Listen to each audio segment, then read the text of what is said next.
Okay, we're recording. Hi everybody, this is Dan from Pravinya Yoga.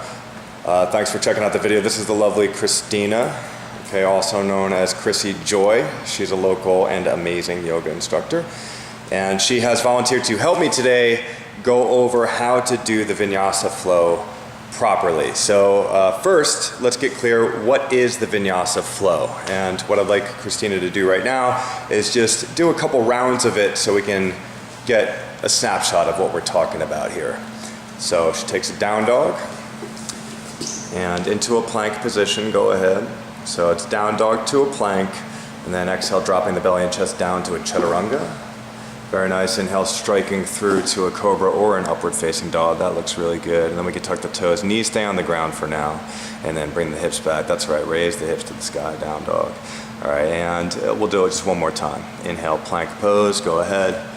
Exhale, drop the belly and chest down. Inhaling, striking through to either a cobra or an upward facing dog.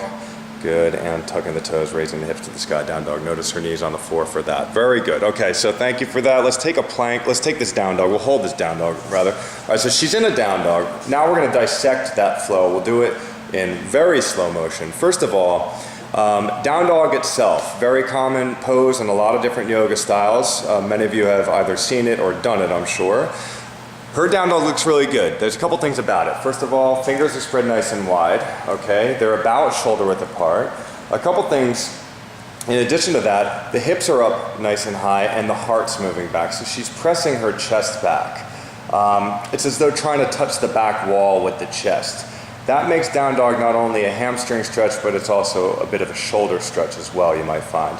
And the heels are moving towards the floor. I recently had a student ask me, like, should the heels be on the ground? And the answer to that is no. If they're not on the ground, they should not be on the ground. But the idea is that they should be moving towards the ground. I find it very helpful to see the asana aspect of yoga, or maybe even any aspect of yoga, to be better seen as a process. So the process would suggest that you're moving toward a certain position instead of to a certain position.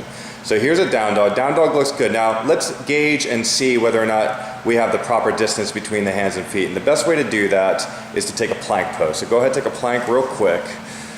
Very good. Now I'd say, Christina, you could walk your hands forward just a millimeter. Yeah. Now when she did that, it's a little bit of a nitpick, I think, but when she did that, that stacked the shoulders directly above the wrists. Because what we want is perfectly stacked joints. The elbows are above the wrists and the shoulders are above the elbows, resulting in the shoulders being above the wrists. Not only that, but she also has a perfectly straight body.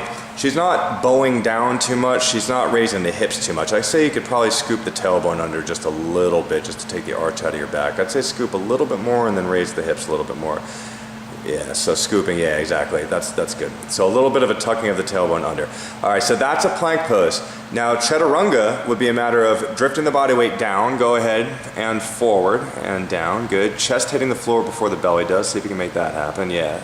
And then inhale, striking through to a cobra or an up dog. That means either bent arms or straight arms. Now Christina, I'd say drag the body forward a little bit. So during that transition, if she had dragged it a little bit more, that would have resulted in this perfect stacking of the joints where the shoulder is above the wrists. Very good. So knees stay down. Let's tuck the toes under. You can raise the hips to the sky again. Take a down dog. So that looks beautiful. Let's try it one more time in slow-mo. So inhaling to that plank position, go ahead. The shoulders are above the wrist from a side view and from a front view. On an exhalation, she's dropping down, and notice the elbows staying tight to the ribs in that chaturanga position. I've heard that referred to as shaving the rib cage with the elbows. Inhaling, striking through to that cobra / up dog. Very nice. Now, not only are her shoulders down away from the ears, but they're also back. It's as though she's squeezing a tennis ball between the shoulder blades there. Very good. Her knees stay down as she transitions into that down dog. Knees are the last thing to come up there. Beautiful. All right. So, at ease, you can take a kneeling position there and just sit up. Very good. Thank you. How you feeling there? Good. Feeling good? All right. Okay, so now that we went over proper flow, I'd like to go over the very common misalignments in the flow. So the first most common misalignment that actually throws everything else off in the beginning is when the hands and feet are too far apart in a down dog. So Christina, if you could take an exaggerated, obnoxiously cartoonized version of hands and feet being too far apart. Very good. So this is definitely too far apart with the hands and feet. Now, here's the problem. Down dog might be comfortable enough in this misaligned position, but look what happens when she takes a plank. So she takes a plank, the shoulders are definitely not above the wrist, they're definitely behind the wrist from a side view, and that might be fine too, but the real problem is chaturanga. So now she's gonna drop down, take a chaturanga, and that very sharp bend at the elbows, that's what we don't want. You don't want a lot of weight on your hands when your elbows are in that position. That could tweak your elbow over time. So that's the first problem that can occur. So let's take a kneeling position again. Go ahead. So that's the first problem. The second problem has to do with the elbows flying apart away from the sides of the body during that transition from plank to chaturanga. So let's take a plank pose actually. So she takes a plank pose, and this is better seen from a front view. She's gonna drop down to that chaturanga, just take the elbows like way out to the sides. Exactly. Now that's what we don't want also. I'll be presenting the remedies to all of these misalignment problems in a minute, but I want to go over all three of them or all four of them first. All right, so that's one thing that can happen. Okay, now take a plank pose again if you could. And the third thing that can happen that you don't want to happen is this rolling down action where her belly goes down and then her chest goes down. Yeah, so that rolling action. And a lot of people, when they roll that way, they don't even quite make it all the way down to a chaturanga. They roll the belly down, the chest stays in the air, and then they just kind of morph it into a cobra or an up dog from that position. And that's no good. You want distinct differences between the poses. Chaturanga is such that the belly and chest is all the way down. Very good. And other than that, I think that might be it. You can raise the hips, take a down dog from there. I don't think there's anything else. All right, very good. So taking a kneeling position again. Thank you. So what are the solutions to these problems? Well, let's start with the first issue, which is to have the hands and feet too far apart, causing that sharp angle at the elbows on the way down in chaturanga. So she's going to take another exaggerated down dog where the hands and feet are way too far apart. So in my opinion, first of all, the solution to that problem is twofold. First, you need to make sure that the hands and feet are the proper distance apart. And we already briefly touched upon that before. A nice way to make sure that that's the case is to take a plank pose. Let's take a plank pose real quick. Now she's going to feel whether or not her wrists are directly underneath the shoulders, because they should be. So obviously they're not. They're way too far out front. So what I'm going to have her do is walk her hands back, I'd say about 5 inches or so, something like that. Okay, and that looks good. Maybe a smidgen back, I'd say about 1 millimeter back. Yeah. All right, notice how her shoulders are directly over the wrist from a side view. So that's solution number one to the elbows not forming that sharp acute angle on the way down in chaturanga. And honestly, the next solution is to drift the body weight forward on the way down. So she's drifting forward as she goes down. Notice how by doing that, it causes the elbows to be approximately 90 degrees, give or take, you know, give or take 1 millimeter or so, all right? So approximately 90 degrees. Notice how in this position, the joints are stacked here. I'd say drift the body weight forward a little bit more. So the elbow is stacked above the wrist in this position. So that stacking of the joints alignment principle is still applying to even chaturanga, all right? So that's the first thing. And please take a plank pose again. We'll do that one more time. All right, so in order to remedy the elbows forming too sharp of an angle on the way down in chaturanga, she needs to try to take 90 degrees on the way down in chaturanga. So she does so by drifting the body weight forward and lowering the body down. Yeah, that looks good. That looks good. All right, and then coming back up to a plank pose again. So I'm making her work pretty hard right now. All right, beautiful job. Why don't you take a kneeling position so you can take a break. All right, so that was good. It might take a little trial and error. You might have to feel your way through it. Sometimes if you're in like a yoga class that has mirrors on the side of the room, that's helpful. So you can kind of see whether or not you're forming 90 degrees with the elbows. But unfortunately, sometimes you're just gonna have to feel it out, or maybe even ask the instructor to tell you. All right, so that's the first solution to the first problem. The second problem that I mentioned is the elbows flying apart real far on the way down to that chaturanga. So let's go over the solution to that. So go ahead, actually we'll skip it to a plank pose. So she takes a plank pose, shoulders directly above the wrists from a side view. All right, now, there's a couple things that could really help you with this problem. One of them is that you could always drop the knees to the floor. So go ahead in the plank. So now her knees are down. Now this is known as a modified plank. It's a very convenient way to make plank pose itself easier for you. And by having the knees on the floor, that obviously makes the transition to chaturanga a lot easier too. So go ahead and drift the body weight forward even here, but also keep the elbows tight to the rib cage on the way down in that chaturanga. All right, so, and you can just hang out there for a second. Now notice how her elbows are tight to the rib cage, they're not flying out to the side, and she used the knees on the floor to help her with that. And let's take a plank pose without the knees on the floor now, so pushing right back up. All right, so now Christina is in a plank pose. Let's say walk the hands forward a little bit. Sometimes these misalignments sneak up on us. Okay, and I'd say walk them forward even a little bit more, maybe half inch. All right, so from there, now Christina, I'd like you to try to do it only with your knees off the floor, but keep the elbows tight to the rib cage. Obviously requires a fair amount of tricep strength and so forth. Beautiful. All right, taking a kneeling position again. So in summation, the solution to being sure that the elbows do not fly out to the side on the way down in chaturanga, you could always use the knees on the floor. That's the first solution. And the other solution is basically to just keep them tight to the body, even if you're not using that modified knee to floor position. So you just do your best to keep them tight to the body. And also actually to have the hands shoulder width apart is very important too, because if the hands are too wide apart, that's going to throw it off as well, but we don't need to demonstrate that. The third thing is that rolling down thing. So let's take a plank pose again.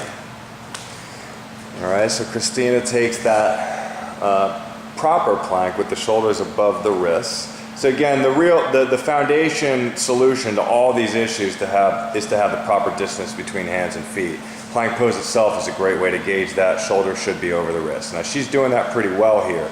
In my opinion, the best way to remedy that rolling down problem where the belly hits the floor, then the chest hits the floor, ideally you want the belly and chest to hit the floor at the same time. And in order to make that happen, it's helpful to sometimes actually try to get the chest to hit the floor before the belly does. So go ahead, try that. You might notice that when you do it that way, it causes the belly and chest to hit the ground at around the same time. Did you feel that, Christina? Yeah, and then inhale, strike it through to a cobra, why not? Let's actually finish this one. And then exhale, raise the hips, take a down dog. Very good. All right, now we're gonna try that one more time. Inhale into a plank position. All right, now she's going to kind of tie everything up. Let's say drift the body weight forward, form 90 degrees at the elbows, and let's get the chest to hit the ground before the belly does, resulting in them both being down at the same time. Now I'd say for that one, it's a good idea for you to drift the body weight a little bit further forward. So take a plank pose again, yeah, drifting the body forward and chest hitting the floor before the belly does. Yeah, exactly, very good. And then striking through to either a cobra or an up dog. Good, tucking the toes, raise the hips to the sky. Excellent. All right, taking a kneeling position again. All right, so that's those are the top three issues I would say. Other than that, I think cobra / up dog can be a bit of an issue as well. So let's go over that, and then we'll wrap it up by doing a couple correct flows just to hammer it home. So let's take a plank pose. Go ahead, shoulders above the wrists. Nice straight and strong body. Now she's going to once again do it correctly by drifting the body weight forward and bringing the chest down before the belly does, which should result in them hitting the floor at around the same time. Now she's going to strike through to either a bent arm position or a straight arm position, yeah, depending on her preference. Now, for this up dog, everything looks really beautiful about this up dog. There's only a couple things I could say about this up dog itself. One is that the shoulders are not quite above the wrist, they're a little bit behind. So during that transition from chaturanga to up dog, she could have dragged her body forward a little bit. Sometimes it does require that. You have to feel it out for yourself. Everyone's got different body proportions. But now she's got that perfect stacking of the joints where the shoulders are above the wrist. Now I'm also noticing that the elbows are a bit hyperextended there, so let's not lock the joint out. A little bit of tension in the triceps, yeah, a little bit of engagement of the elbow joint, not locking it out. So that looks a lot better to me. And so the shoulders are above the wrist, that's a nice alignment there, and in order to make that happen, she had to drag her body forward during that transition. Now, there's another thing too. Notice how her shoulders are away from her ears, which is good. Now, Christina, if you could, give me an example of the shoulders not being away from the ears. Exactly. So that's like a really common thing. I think in an attempt to get straight arms in this position, a lot of people end up here because their lower back might not have the range of motion to have shoulders away from the ears while having straight arms. So in my opinion, the solution to this is one of two things. The solution to this issue is to either press the ground away even harder so that you just simply take the shoulders away from the ears, or opt for a cobra instead. So go ahead, take a bent arm cobra as opposed to a straight arm up dog. Now cobra is similar to up dog in that the shoulders should still be above the wrist from a side view. All right, and that it looks approximately, my angle is a little weird, but it looks correct, give or take a half inch or so. Her elbows are still tight to the rib cage. Now in this cobra, notice how it's a little bit easier for her to keep the shoulders away from the ears. There won't be this temptation to bring the shoulders like real high on the ears. Now if she wants to kind of intensify it and make things a little bit more similar to the upward facing dog, she could always engage the triceps a little bit more. So go ahead and engage them a little bit more, get a little bit open, heart towards the front. But she's not doing that at the cost of the distance between the shoulders and ears. So she's prioritizing the distance between the shoulders and the ears. So now let's go ahead and take an up dog. So perfectly straight arms from where you are. Shoulders above the wrists from a side view. And I'd say once again, it could have been helpful. Yeah, now she's dragging forward, so that's great. Shoulders away from the ears here, beautiful job. One more thing about the shoulders, not only should they be away from the ears, but they should be such that the shoulder blades are kind of squeezing together behind the back, opening the heart even more towards the front. All right, and then tucking the toes under, let's keep the knees down and raise the hips to the sky, downward facing dog. All right, so very good. So taking a kneeling position again, I say, we do the flow. I'll cue you through the flow one time, Christina. We're going to do it in a little bit slow motion just to wrap everything up with my narration, and then we're going to do it, I'd say maybe 3 times with minimal narration so that people can just see it without listening to me talk. So taking a down dog. All right, so Christina takes a down dog. Before we do anything, let's gauge whether or not we've got the proper distance between the hands and feet. Eventually, you just memorize the feeling of it. Yeah, that looks pretty good. I'd say walk the hands back a smidgen. There, yeah.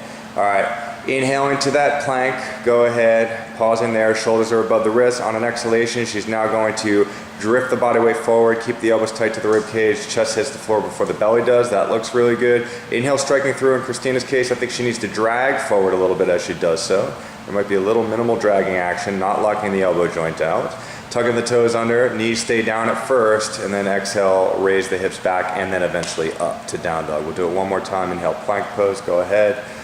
Exhale, drop the belly and chest down, elbows tight to the rib cage. As you drop down, chest hits the floor before the belly does.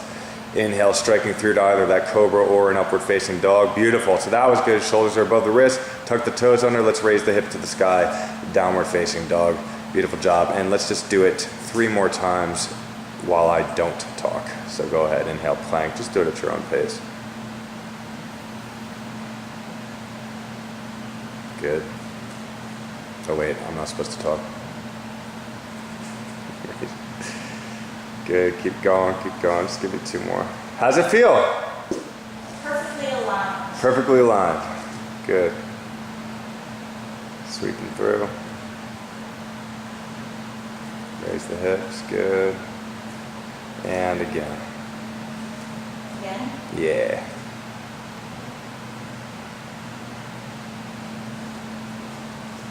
Very good. So I think on that last one, maybe something happened where maybe the feet got too far forward, but that was really good.